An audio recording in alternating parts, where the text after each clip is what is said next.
Hey Airsofters, in today's video I'm going to answer the big question for Airsoft beginners. What do I need to play? First, you're going to need yourself some goggles. What is called full seal eye protection. Full seal means that the area around your eyes and goggles have rubber, foam, or padding so BBs cannot enter and damage your eyes. Do note there are two primary types out there. Mesh, like the one seen here, and lens type. Mesh is a metal screen, which are great for ventilation. However, some cheap ones are made of aluminum and can be damaged or shot through, thus leading to many fields not allowing them anymore. If you're looking to get a pair of mesh, ensure they are steel with a high FPS protection rating. The other risk for mesh is if a player using cheap ammo hits your mesh goggles just right, the BB can shatter, entering the goggle and hitting your eyes. So be warned. Lens type are the standard ones, which some will even have battery operated fans to assist with ventilation. They'll even come with different lens shades and colors. These are the widely accepted standard and the recommendation that we'll give to all beginning players. Now that you have your goggles, it's time for you to get a mask. Mask or lower face mask are generally required for all players under 18, which they ensure mouth and teeth protection. Usually they're optional for those over 18, but our team recommends them for everyone, as we've had members lose teeth in the past. Do note that some will actually have ear protection on the sides. These ones do not.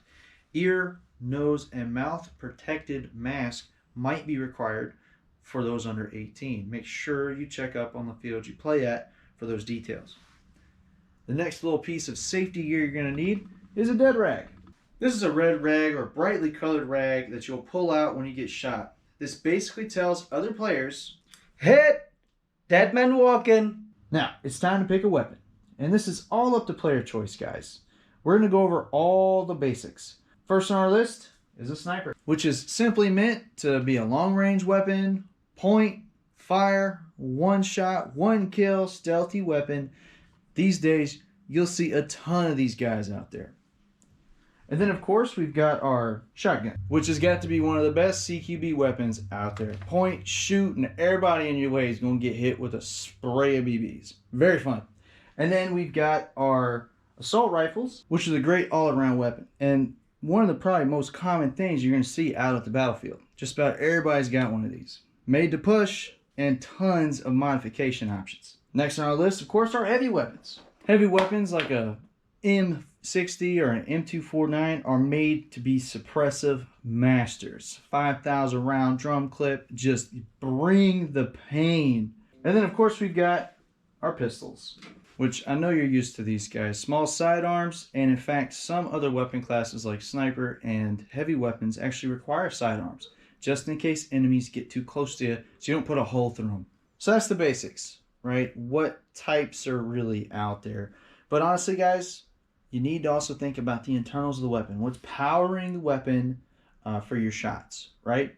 And first on our list, of course, are spring weapons. Spring weapons are a great entry-level weapon. They're meant to simply pull back on the spring and pull the trigger. Excellent. Easy to use, easy to fire. Again, just about all of our people on our team started with springers. You're going to see them a lot for sniper rifles. You're going to see them a lot for shotguns and pistols. They're very inexpensive and they're pretty fun. Next one out there for you, of course, is an AEG or automatic electric gun. This is the most common guns out there. They use a battery to power a motor, which then turns some gears, moving a spring, which shoots BBs. Tons of modification, tons of upgrade problems, and because it's electric using a rechargeable battery, it's got the lowest cost to run it every time you go to a match. Buy a couple batteries, you're going to be straight. Next one on our list is, of course, gas weapons. CO2 is one option, which uses a small canister like this, which you'll put in a magazine. Or, of course, there's green gas, which you'll fill the magazine up with. And then that will fire all the internals to fire the weapon. Gas weapons tend to be more expensive than their AEG counterparts due to their design, but they need less maintenance than an AEG. You'll typically get about 1 to 2 mags out before you need to refill the mag with CO2 or green gas. These will tend to have more range and power, again, than their AEG counterparts. Last one on our list is, of course, HPA, or high pressure air. These guns are similar to paintball guns. Fill up an air tank, fire some BBs. All the internals do the work. These are definitely the more expensive of the bunch, but due to their regulator design, you can raise and lower your FPS to use these weapons anywhere. They also have the least amount of maintenance needed. For more information on HPA, check out our other videos in this link, as we are HPA happy. So that's our top level, guys. Internals, externals, but the whole point is pick something that best fits you. Play with a friend, play with the team, get some rental gear, get a feel for what type of weapons you like before you go and purchase something. All right, you've got your safety gear, you've picked out what type of weapon you want. The next big thing you're gonna need is a barrel cover. This is a fabric sleeve that prevents BBs from shooting when you're in a safe area. And they're required at all fields, which adds just a little bit more safety for everyone around you. All right, you've picked out your safety gear, you've decided on what type of weapon. Now it's time to decide on what type of magazine you want to use, right? Because there's a couple different options for you. The first one out there is what is called a low cap magazine, which low cap simply means that it has a low ammo count, right? Typically 50 to 30, and it gives you a realistic vibe when you're playing. It's the most realistic mags out there. In fact, at some milsim events, larger events, they actually require these type of magazines. So if you're planning to do any of those, make sure you pick up a bunch of these, as they are required for a lot of those matches. And then next, of course, we've got mid caps. Mid caps typically range anywhere from 75 to now 250 rounds, thank you PTS, and they both function the exact same way. You're going to reload them with a speed loader, either a standard speed loader, or if you're smart, go get yourself an Odin to reload your mid cap. Once you load it, all the BBs with spring power will come through. There's nothing additional you have to do. It's one reason low caps and mid caps are favored along players. Then, of course, our third type of magazine is a high cap. High caps traditionally will hold anywhere from 300 rounds to 5,000, like the one on the right here. With all that extra ammo, there's a winding mechanism that you'll have to wind up to have continuous fire. The first way to wind this up is a little wheel at the bottom of the mag. You wind that thing up and you're good to go. The second way, we actually do not have an example of this, is called a flash mag, where you'll pull a string from the bottom of the magazine a few times, almost like a Woody doll, and then again it'll wind up to fire.